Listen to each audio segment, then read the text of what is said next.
I'm going to say this here and now. It's going to come off as sexist, and you guys can tell me I am wrong, and I will apologize for it. But I do not trust this woman. I do not trust Yu-Ming Lake. She is very much making my arm hairs stand. She very much freaks me out. Like, I have shivers on my back. She's reminding me of White Lotus from Husky and His White Cat Shujin.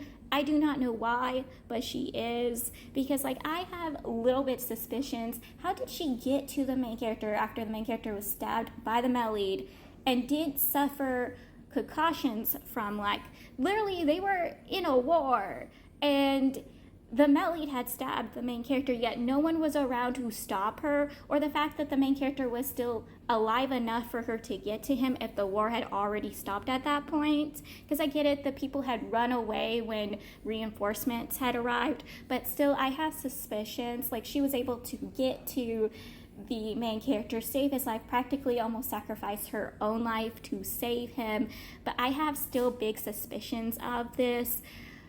And like, she's been in love with him this entire time. Everyone believes she's really nice and sweet, and maybe she's actually is really nice and sweet. I would very much love not to have a villainous female character in this story, and she's actually really sweet and she really cares for the main character. She was really nice to the male lead for a bit until, you know, they get the main character back home, and she literally tells the male lead he's not deserving of stuff because of his position, and that he's not deserving of the main character because he betrayed the main character, which is understandable because, again, he betrayed the main character, almost killed the main character. Understandable what she's saying, but at the same time, I just feel like she's a White Lotus. She's coming off very much a White Lotus, pretending to be sweet and kind so no one will go against her relationship with the main character, even though she knows the main character doesn't like her back. She's still trying to get with him, and I'm like, girl, just back off. Find yourself a better man. Even the main character acknowledges she deserves somebody better because he's still pining after the male lead all this time, even after the male lead betrayed him. But yes, I don't know why she is setting off my alarms. She could be a sweet girl, and I would be very much rooting for her and caring for her, but for some reason, she's setting me off like the White Lotus from freaking Husky and His White Cat. And someone please explain her to me, because she's literally freaking me out. All of this is happening at a New Year's Eve banquet.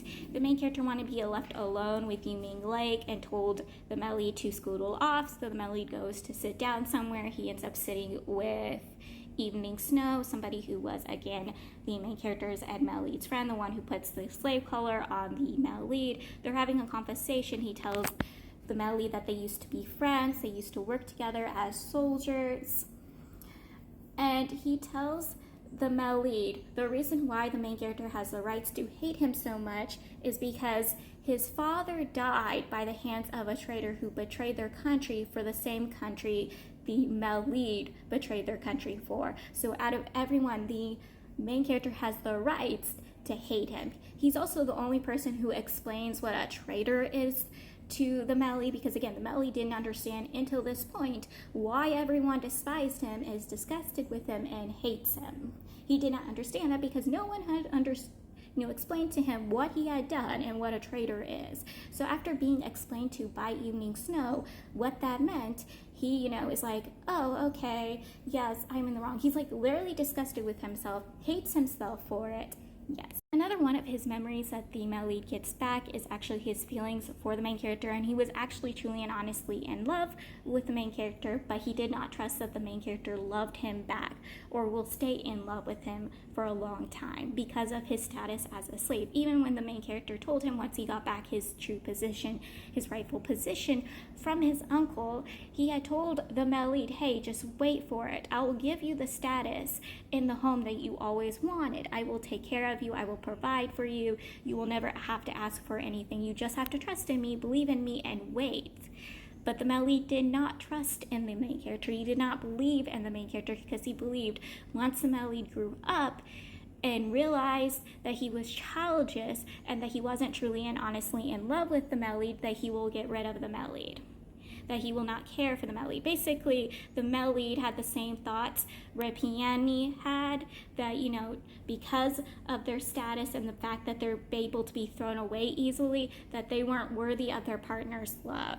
That is literally what the situation for male lead was. He basically had the same thoughts of Red Peony. They both thought they weren't deserving of their partner's love because their partner's life was much better off than their lives was, especially since the main character was a nobility and he never told the main character his feelings, just like how Red Peony never told Claire and Shallow her feelings on the whole situation.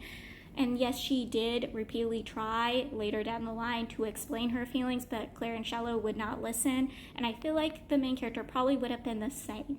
Because again, the main character never truly thought how different their positions were and how truly badly the male lead was being treated by everybody. Like, he understands that yes, the male lead had to leave, that he had to betray their country for the actions of their country, but he fully does not actually understand the grief and anguish the male lead has ever gone through over his life, over his status as a slave.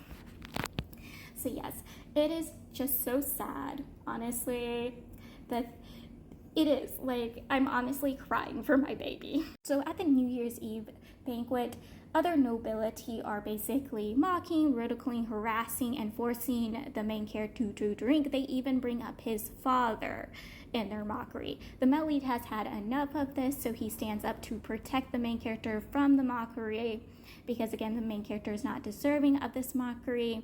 He tells them to back off. If they're going to mock, ridicule, harass, and hate upon somebody, that should be him. He will drink for the main character, because again, the main character and his father does not deserve this mockery and hatred. He even calls them childish names that even gets the emperor to laugh. Like, the emperor finds it hilarious, and everyone outside of the people who were mocking and ridiculing the male lead, the main character, had thought it was hilarious. Now these people get upset and try to physically assault the male lead. Both the main character and, surprisingly, Mercy stands up to protect the male lead from these people. I am literally shocked. Now, yes, it probably is to do with the Lotus single, because if, you know, anyone truly harms the male lead, the Lotus single will come out and protect him. But like, Mercy, seriously, Mercy protects the male lead. I was literally shocked. I was like, oh my god, he's actually doing something good. Claps for you. I was shocked. I was literally shocked that he would do this. I thought he would just stand in the line or even help harm the male lead. But no, he stands up and protects him. I was literally freaking shocked. The main character finally takes the male lead to his father's grave to pay respect and apologize to his father's grave. But it doesn't go the way he had thought it originally would. He thought he would take the male lead there as a bride and not as someone who had apologized for their traitorous ways. And the way the male lead is apologizing is not how the main character wanted to him. He thought he would get some glee out of it, but instead he has just grief. It's not going the way he thought it would. And I'm like, did you think it would go any other way? You were once in love with this man before he betrayed you. And honestly, you had betrayed him before he had betrayed you. Do not say you didn't, you did. Like, this is just really sad, reading the parts where they had gone to the main character's father's grave.